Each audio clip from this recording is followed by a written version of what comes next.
आदरणीय दादांच्या पक्षामध्ये असणारे जे सर्व प्रमुख नेते आहेत त्यातले सर्व लोक पवार साहेबांचा आदर करत असावेत। तटकरे साहेबांच्या बाबतीत मला सांगता येणार नाही।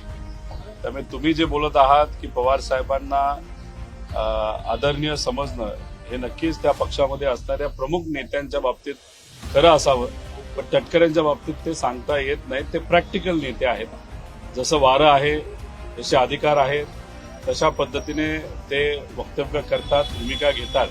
आज ते भाजप बरोबर आहेत, आज ते सत्तेत आहेत, त्यांच्या ज्या कुठल्या अडचणी आहेत त्या बऱ्यापैकी सुटलेल्या आहेत।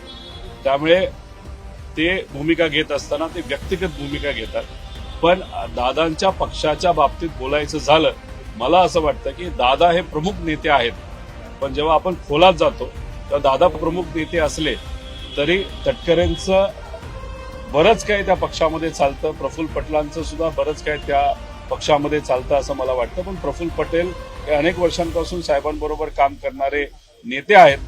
तटकरे साहेबांच्या बाबतीत मला काय खूप खोलात जाऊन सांगता येणार नाही।